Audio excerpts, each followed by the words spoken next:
Welcome to red TV. నేను మీ Teja. Israel Iran war చాలా తీవ్ర స్థాయిలో జరుగుతుంది. ఇజ్రాయెల్ ఇప్పటికే ఇరాన్లో చాలా ప్లేసెస్లో కూడా అటాక్ చేసిన ఇజ్రాయెల్ పైన కూడా ఇరాన్ అటాక్ చేసింది.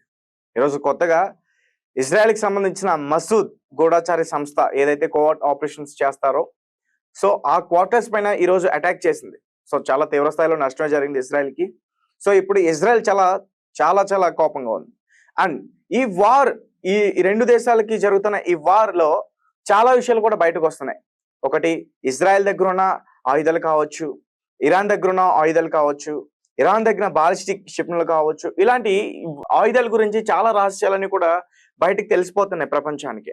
అండ్ మరీ ముఖ్యంగా ఇజ్రాయెల్కి సంబంధించి రీసెంట్ గా వచ్చిన వార్త ఇది. ఒక స్పాంజ్ బాంబ్ ని వాళ్ళు కనుగొన్నారు. ఒక స్పాంజ్ బాంబ్, అది ప్రెసెంట్ చాలా వైరల్ అవుతుంది. ఈ స్పాంజ్ బాంబ్ ఏంటి, అసలు ఈ స్పాంజ్ బాంబ్ ఏం చేయబోతుంది, దీనివల్ల ప్రమాదం ఉందా లేకపోతే ప్రమాదాలని ఆపేదా, ఇలా చాలా మంది కూడా దీని గురించి చాలా సందేహాలు అయితే ఉన్నాయి. అంటే ఇజ్రాయెల్ దీన్ని కనుగొనుంది. మనకు తెలుసు ఇజ్రాయెల్ చాలా చాలా చిన్న దేశమైనా ఇలాంటి విషయాల్లో, ఆయుధాల విషయంలో లేదంటే టెక్నికల్ విషయంలో, టెక్నాలజీ విషయంలో చాలా చాలా పవర్ఫుల్. అంటే ఇతర దేశాల్లో ఉన్న సిస్టమ్స్ కూడా హ్యాక్ చేయగలవు. అంటే లైక్ ఎలా చెప్పాలంటే, సో రీసెంట్ గా కాదు, ఇది చాలా ఏళ్ల క్రితందే ఇరాన్ లోనే జరిగింది. అణ్వాయుధాలకు సంబంధించిన కొన్ని శాస్త్రవేత్తలు దాబెట్టిన కొన్ని లెటర్స్ అన్నిటిని కూడా వాటిని కనుగొంది. వాటి డీటెయిల్స్ అన్ని కూడా సేకరించిన తర్వాత ఇరాన్ కొన్ని అణు అస్త్రాలని తయారు చేసేందుకు సిద్ధమవుతుంది, అణ్వాయుధాలని చేసేందుకు సిద్ధమవుతుంది అన్న విషయాన్ని కనుగొంది.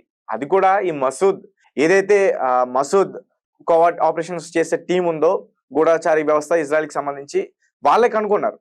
సో ఇలా మసూద్ ఆపరేషన్స్ చాలానే చేస్తుంది. మాక్సిమం అన్ని కూడా సక్సెస్ అయినాయి. ఇప్పటివరకు మసూద్ చాలా చాలా ఇతర దేశాల్లో హైలైట్ గా చేసిన ఆపరేషన్స్ దాదాపు 7 నుంచి 8 వరకు కూడా ఉంటాయి. ప్రతి దాంట్లోనే కూడా సక్సెస్ సాధించింది.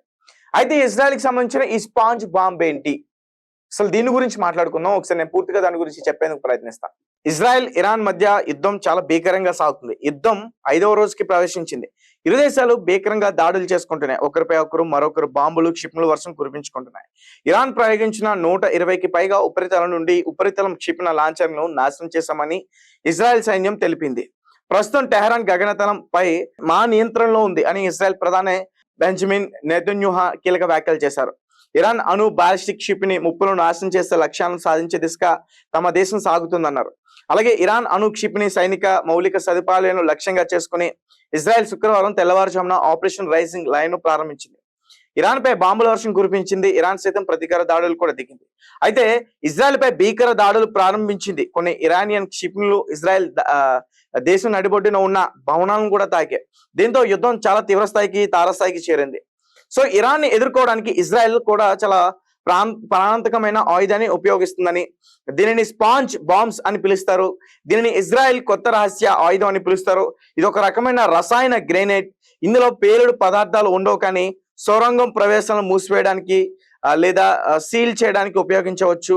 నివేదికల ప్రకారం స్పాంజ్ బాంబ్లు ఒక రక్షిత ప్లాస్టిక్ కంటైనర్ లో నిక్షిప్తం చేయబడ్డాయి. ఇది 2 విభిన్న ద్రవాలను విభజించే మెటల్ బ్యారియర్ ని కలిగి ఉంటుంది. ఒకసారి యాక్టివేట్ చేయబడిన తర్వాత ఈ ద్రవాలు విలీనం అవుతాయి, ఉద్దేశించిన గమ్యస్థానం వైపు ముందుకు సాగుతాయి అంటూ కూడా చెప్తా ఉన్నారు. సో గైస్, మీకు అర్థమైందా? ఒకసారి నేను దీని గురించి మళ్ళీ ఒకసారి చెప్పేందుకు ప్రయత్నిస్తాను. స్పాంజ్ బాంబులు ఒక రక్షిత ప్లాస్టిక్ కంటైనర్ లో నిక్షిప్తం చేయబడ్డాయి. ఇది 2 విభిన్న ద్రవాలను విభజించే మెటల్ బ్యారియర్ ని కలిగి ఉంటుంది. ఒక్కసారి యాక్టివేట్ చేసిన తర్వాత ఈ ద్రవాలు విలీనం అవుతాయి, ఉద్దేశించిన గమ్యస్థానం వైపు ముందుకు సాగుతాయి అంటూ కూడా చెప్తున్నారు. ఎక్కడైతే మనం టార్గెట్ చేసి పెట్టామో సో అక్కడ ఎగ్జాక్ట్ గా వెళ్ళి అక్కడ ఇవి దాడులు చేస్తాయంటూ కూడా చెప్తున్నారు. దీనికి సంబంధించి దీనిని ఇజ్రాయెల్ కొత్త రహస్య ఆయుధం అని పిలుస్తున్నారు. ఇది ఒక రకమైన రసాయన గ్రెనేడ్. ఇందులో పేలుడు పదార్థాలు ఉండవు, కానీ సొరంగ ప్రవేశాలను మూసివేయడానికి లేదా సీల్ చేయడానికి ఉపయోగించవచ్చు అంటూ కూడా చెప్తున్నారు. అంటే సొరంగ మార్గంలో కానీ, ఇజ్రాయెల్ సంబంధించి సొరంగ మార్గంలో కానీ, ఇరాన్కి సంబంధించిన సొరంగ మార్గంలో కానీ వాళ్ళ దేశంలోకి ప్రవేశించి ఏమైనా దాడులకు ప్రయత్నించే అవకాశం ఉంటుంది. కాబట్టి సో అటువంటి ఏమి జరగకుండా ఎక్కువగా ఇరాన్ లో కానీ, ఇజ్రాయెల్లో కానీ సో ఇలాంటి సొరంగ మార్గాలు ఎక్కువగా ఉంటాయి. సో ఫ్యూయల్స్ కి సంబంధించినవన్నీ కూడా అక్కడే, గ్యాస్ కి సంబంధించినవన్నీ కూడా అక్కడ ఎక్కువ ఉంటాయి. కాబట్టి సో వీళ్ళకి ఇలాంటి సొరంగ మార్గాలన్నీ కూడా ఎక్కువగా ఉంటాయి. సో ఆ మార్గాన్ని ఈ ఇలా ఆర్మీ గాని సైన్యం గాని ఎవరైనా వచ్చి అటాక్ చేసే అవకాశం ఉంటుందని చెప్పేసి ముందుగానే హెచ్చరించి ముందుగానే దాన్ని కనుగొని సో ఇలాంటి స్పాంజ్ బాంబుల్ని తయారు చేసుకుని ముందుగానే పెట్టుకుంది. సో ఏంటంటే ఎవరు రాకుండా అడ్డుకుంటుంది, కొన్ని రసాయనాలతో కలిపి చేశారు కాబట్టి సో ఆ స్వరంగానే అడ్డుకుంటుంది. అలాగే దాన్ని అంతా కూడా సీజ్ చేసే ప్రయత్నం కూడా చేస్తుందంటూ కూడా చెప్తున్నారు. అండ్ దీని గురించి ఇంకేమైనా అప్డేట్ వస్తే నేను మళ్ళీ చెప్పే ప్రయత్నం చేస్తాను. అండ్ ఈ వార్ లో ఇప్పుడు జరుగుతున్న ఈ వార్ లో ఎవరిది పై చేయి కావచ్చు, అండ్ ఒక రకంగా చూసుకుంటే ఇజ్రాయెల్దే పై చేయి ఎక్కువ ఉంటుందని నాకు అనిపిస్తుంది. అండ్ వాళ్ళు చేస్తున్న దాడులు కావచ్చు, అండ్ ఈ రోజు ఇరాన్ చేసిన దాడి ఇజ్రాయెల్ కి చాలా చాలా పెద్ద నష్టం. ఎందుకంటే మసూద్ అనేది ఇజ్రాయెల్ కి ఒక హార్ట్ లాంటిది.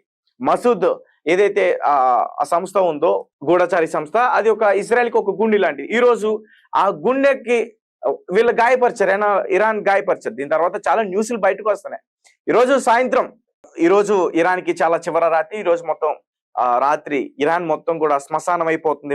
ముఖ్యంగా టెహరాన్ ప్రాంతం శ్మశానంగా మారబోతుంది అంటూ కూడా చాలా మంది కొంతమంది వ్యక్తులు మాట్లాడుతున్నారు, విశ్లేషకులు. సో మీరేమంటారు? మీ విషయాన్ని ఖచ్చితంగా మాకు తెలియపరచండి.